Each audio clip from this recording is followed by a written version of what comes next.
Complicated anime universes and complicated power systems keep the lights on in my house. See, because the more complicated something is in anime, the more I get to make videos talking about it and explaining it to you. And in that way, I've kind of become the anime teacher of the internet. Don't understand something, ask me a question, and I'll probably make a video about it. And this, and probably because it's the most popular anime and manga on Earth currently, is why I talk about JJK so often. Because JJK, while it is absolutely incredible, is wildly confusing sometimes. But JJK isn't the only great anime and manga to be wildly confusing. Hunter x Hunter was doing it long before JJK, and even now there are anime and manga coming out concurrently next to JJK that are also kind of big head scratchers. Well, obviously shows like Mashal and Zom 100 and One Punch Man are pretty straight to the point. Other shows like Undead Unluck are really starting to get people tied in knots. Unfortunately, that's where I come in. See, because like so many of you, I've recently began the journey that is Undead Unluck. And while I've seen new chapters of Undead Unluck popping up on Shonen Jump now for at least the last 3 or 4 years, I really never decided to pick it up. However, now that Undead Unluck has been given an anime, and I've started watching that anime and really enjoying it, I decided that, well, it's probably about time that I pick up the manga. But I wish I could sit here and say that the only reason I picked up the manga is because I was so curious about the story. But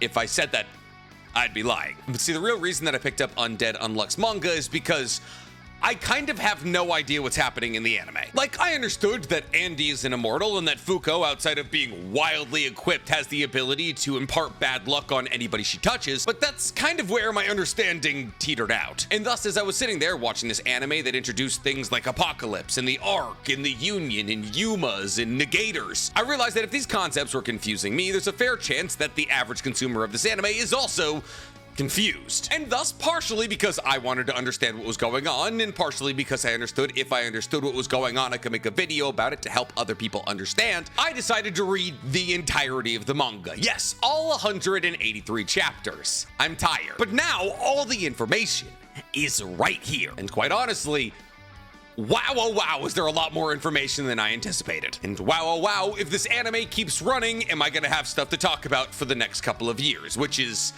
great news. Just keep on writing those checks from Google, ladies and gentlemen. But as I was sitting down today, thinking about how I should make a video about Undead Unluck, I was thinking, what would I even cover? I mean, there's so many things that are confusing about Undead Unluck's manga and anime.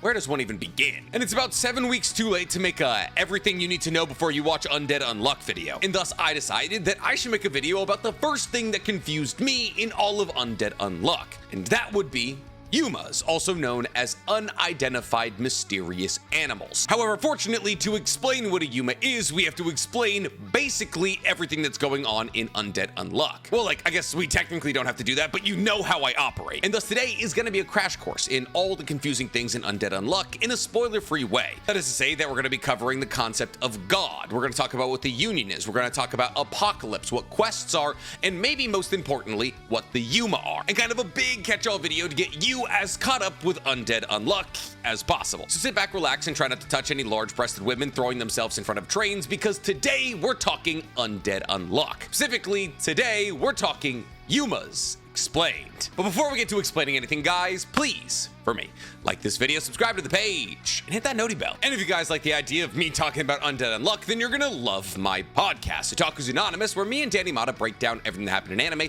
this week. Undead Unluck very much included. It's available on YouTube, Spotify, and Apple Podcasts. Or if you want to look like somebody who understands Undead Unluck without a silly video like this, guys, go ahead and meander into my merch store, otakusanonymous.net, where you can pick up some of the greatest anime t-shirts, sweatshirts, and sticker packs known to man. So, Undead Unluck, a story that seems like a silly little romance story between an immortal and a woman with bad luck, as the immortal is trying to use that woman's bad luck to finally die. What could have been an incredibly simple story about these two running across the world, falling in love with each other, and eventually Andy touching Fuko enough that he gets struck with an amount of unluck that finally ends his infinite life, evolves into an incredibly complicated universe with one of the most intricate and over-the-top power systems we've seen in recent anime and manga. A manga that could have very easily just been a romance anime with a side serving of action, evolves into a massive story about divergent timelines, time travel, and God. And more specifically, killing God. You'll have to forgive the average reader or watcher of Undead Unluck when they begin to lose the plot when this manga that could have been a romance anime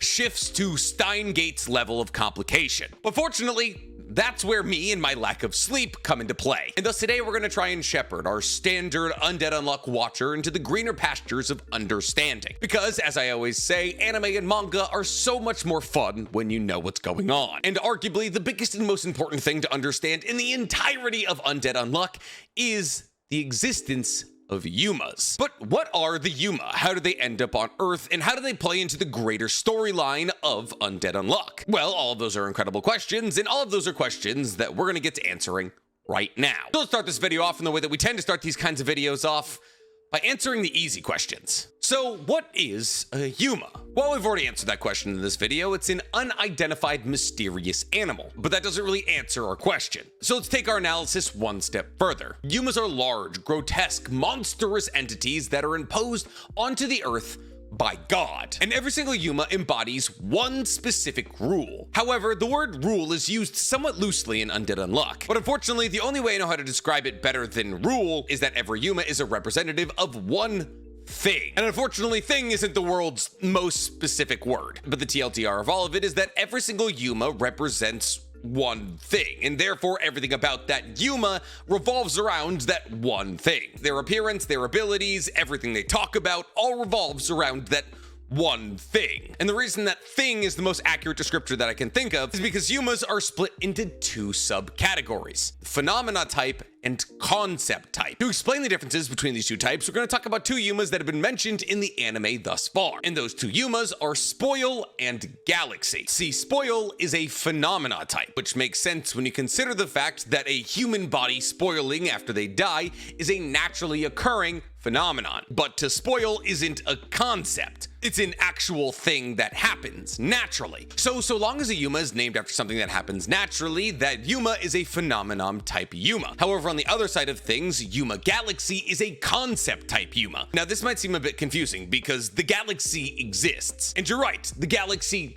does exist. At least in our world. However, in the world of Undead Unluck, the only things that exist are Earth and the moon. This is why when Fuko is talking to Gina and they're painting the night sky and Fuko draws a bunch of stars next to the moon, Gina's like, "Where'd you even have this idea?" And Fuko simply responds with, "Well, the moon seemed lonely, so I gave him some friends up there." And what you'll notice as it pans up from her painting, the moon is alone up there. There are no stars. So the concept of a galaxy doesn't actually exist in the Undead Unluck universe, which is why Galaxy is able to manifest as a concept type Huma. But if you'll remember, the reason that Galaxy was even brought up in the first place is because Apocalypse, when giving quests to the Union, said that if these quests weren't completed, that Huma Galaxy would be imposed as a penalty. And there is a lot to unpack there, so let's go through that sentence word by word. Huma Galaxy would be imposed as a penalty by Apocalypse. So before we get any further into anything else, let's establish what Apocalypse is and how Apocalypse came to be. Apocalypse, also known as the Book of Revelations, which is a reference to the Bible's Book of Revelations, which many believe is a secret code or puzzle to predict when the end of the world is coming, but is actually just an indictment saying that every single earthly kingdom eventually becomes Babylon and that progress must be resisted. And by the way, Babylon in the Book of Revelations is supposed to act as a symbol to Satan's power. We're not doing a theology hour, I'm moving beyond it. But Apocalypse is the first ever artifact sent down to Earth by God. Well, at least it was the first artifact discovered on Earth that was sent down to the Earth by God. And every single artifact works in very different ways. But the overarching theme of every artifact is that they're mysterious, super powerful objects sent down to Earth by God. And they can vary anywhere between Apocalypse and Shen's staff, which is the Noi Kinko staff that allows Shen to reach distances way further than anybody would dream possible through the usage of this staff's extending quality. Now, one of the key concerns of the Union is to collect these artifacts, as these artifacts are super powerful weapons that can get even stronger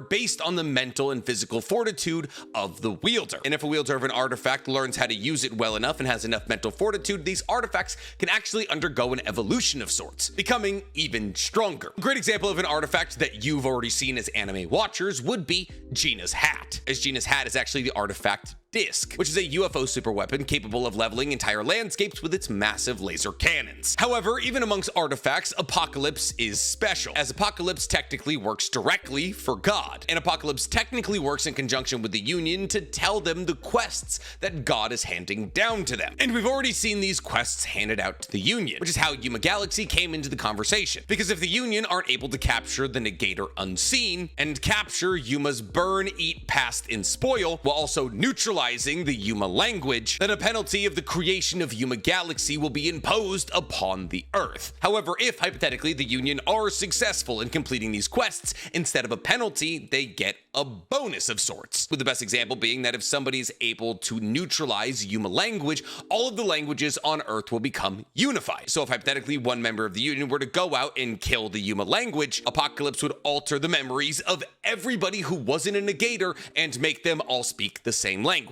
And thus it's up to the Union to get these bonuses and also avoid penalties, all while trying to collect as many artifacts as possible so that they can get strong enough to mount a battle against God, which is super metal. But the reason that the Union wants to kill God outside of the unreasonable quest that he imposes upon them to complete is because every 3 months a new rule is applied to Earth, and these rules are imposed on Earth whether or not the Union does anything. So it technically has absolutely nothing to do with the quests. However, obviously new things can be imposed onto the Earth if a quest is either completed or not completed. And these rules can either be things that are really bad or not so bad, as some of these rules are things like sickness, while other things are things like language. But basically, regardless of the rule that's imposed on Earth, every time a rule is introduced, reality on Earth changes. Before the rule of death was applied to Earth, nothing on Earth died. Before the rule of language was applied onto Earth, nothing on Earth could communicate. And these rules have been imposed on Earth now